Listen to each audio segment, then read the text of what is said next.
Reklamador kaayo ang mga lalaki sa performance sa kama sa ilang mga asawa. Kay lagi daw gatanga lang. Og mura daw sila nakipagbugno og manikin.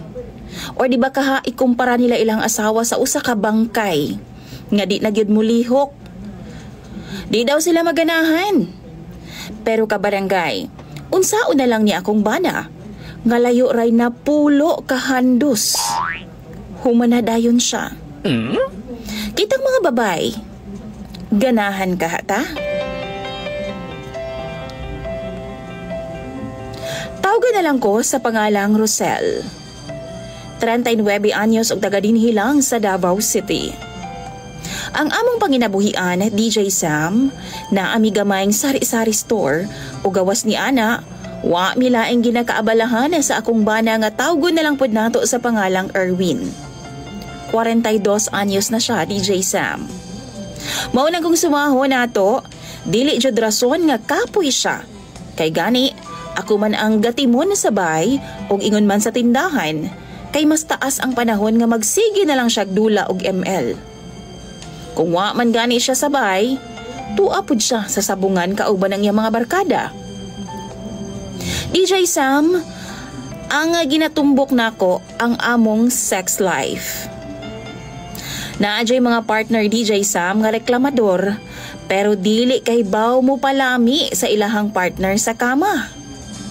Halos 20 na mi katuig nga minyo, pero promise, wa jud ko kasulay anang giingon nila nga heaven.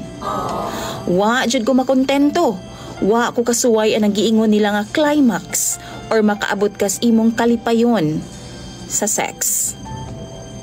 Sukad nga naminyo mi ni Erwin na DJ Sam. Gapaniguro raman gud siya iyaha. Handos ra na siya sa una o kung humana siya, mauna to. Muhawa na siya og wa siya pakialam sa imong gibati.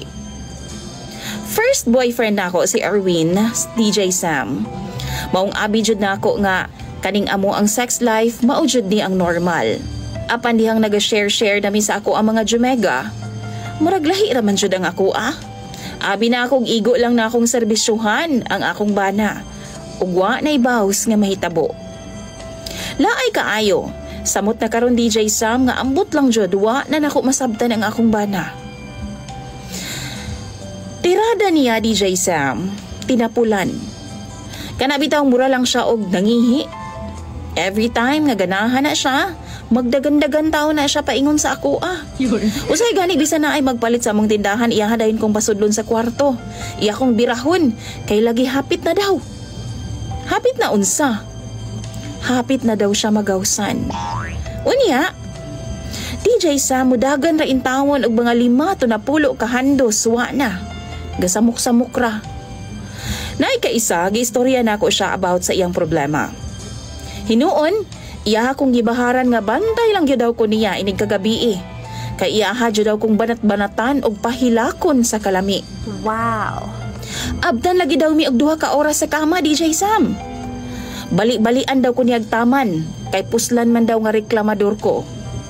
Rason pa niya, nga mao daw gadali-dali siyag pagawas kay maluoy daw siya nako. Abi daw niyag kapuyan ko og dili ko ganahan nga ing anaon. Kay kung ana man lang di ay, sa sunod, dugayan na daw niya pag-ayo aron nga malingaw daw kog taman. Mao to na excited po rin tawon ko DJ Sam. Niadto kog mall, kay magpalit lagig sexy nga sinina nga pangkay ang pobre. Giapila na lang po na akong sexy nga itnap. Gisuot siya na ako pagkagabi DJ Sam. Naligo pa ko daan bago kumisod sa kwarto kay excited lagi kaayo ko sa saad niya. Pagsud na ako sa kwarto DJ Sam, naatuod ang akong bana.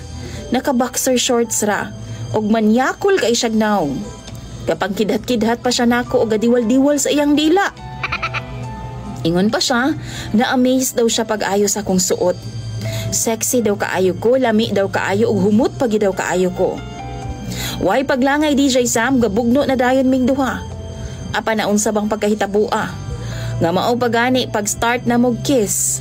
Nagawsa naman siya. Tungod sa akong kalagot DJ Sam, gigunting-gunting na ako nga akong sinina o gilaparo sa iyaha. Nangayo po siya sorry na ako og bawi na lang po daw siya next time. Unsay bawi? Nga mataghigayon nga matukaran siya, halos dili naman gani mo abot sa ganghaan na sa himaya. Kay nagtagas-tagas na sa log. Ambot DJ Sam, naglagot na ko sa akong bana. Niadtong milabayng semana lang, giingnan ako siya nga dili na ko magpausab. Kay gasakit-sakit ra sa ulo. Gasol-hasol ra. Suko kay siya DJ Sam, kay ako ada ng responsibilidad isip asawa.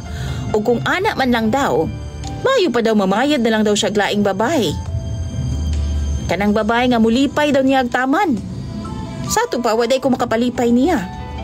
Nainsulto gid ko pag-ayo DJ Sam, pero wa na lang nako gitubayan kay kabaw kong hambog ra ang gadako sa kong bana.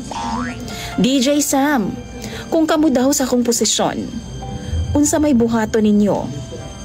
Mga followers ni DJ Sam, please, tambagi ko ninyo sa comments section. Imong follower, Rosel.